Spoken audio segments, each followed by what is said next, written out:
Hi everyone, Mrs. Conlin again. How are you?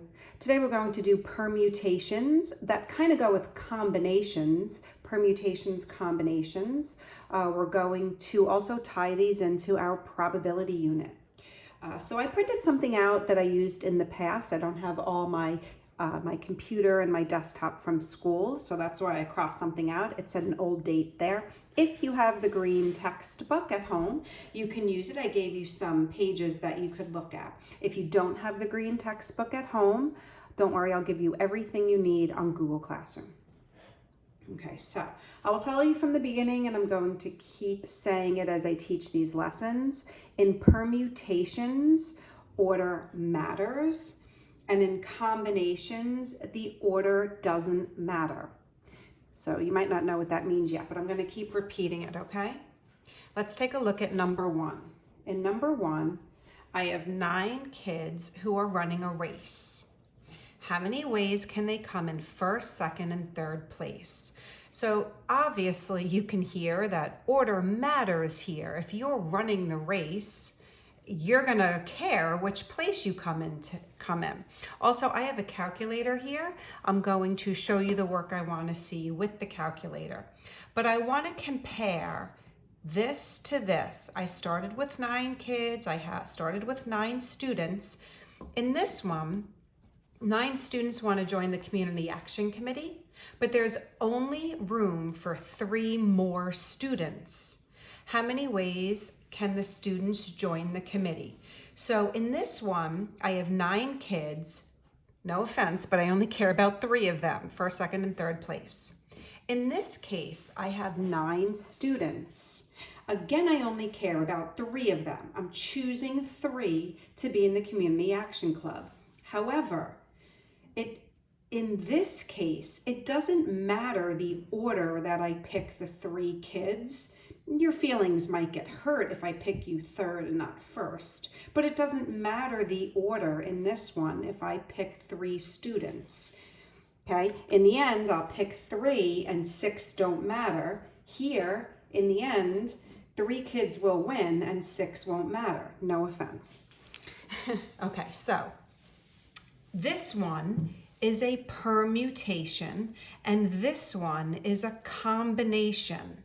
So I'm not going to do this one today. It's a combination. Order doesn't matter. Today I'm only doing permutations where order matters.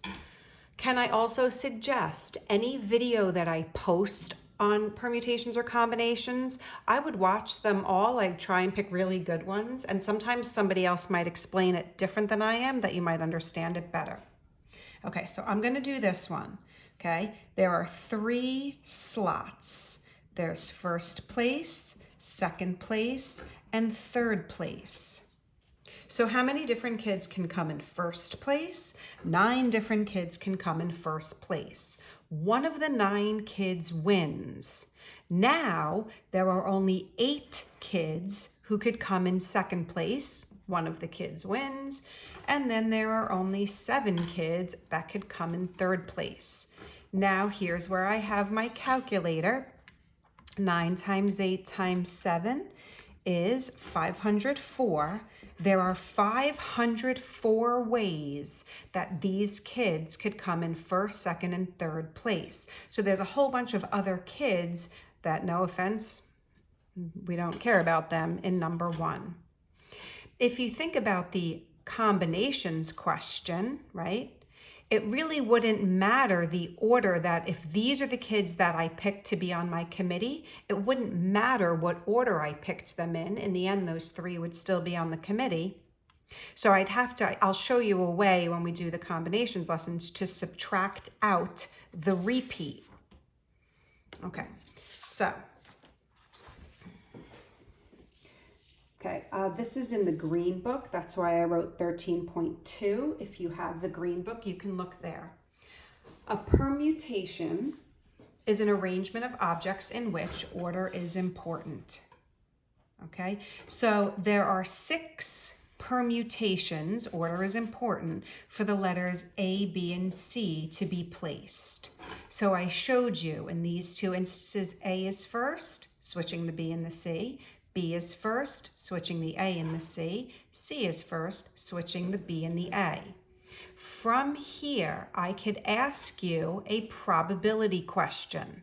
So if there are 6 outcomes, I could ask you, in how many ways will C be the first letter, right? So 2 out of 6, and then you simplify. Also listen to all the language that I'm using. I'm gonna kind of, you know how I do it in class, kind of repeat the same language. Okay, so when we did this first one, okay, I had 9 kids, but I only cared about 3 of them. Now I have 5 CDs, but I actually care about all of them. So if you have 5 CDs, right? So we kind of did this one the other, in the last video, right? We used the counting principle, but in this case, I have 5 CDs and I want to listen to all of the CDs. And I want to know how many different ways I can listen to the CDs. So my first choice of CDs, I have 5 different CDs to choose from.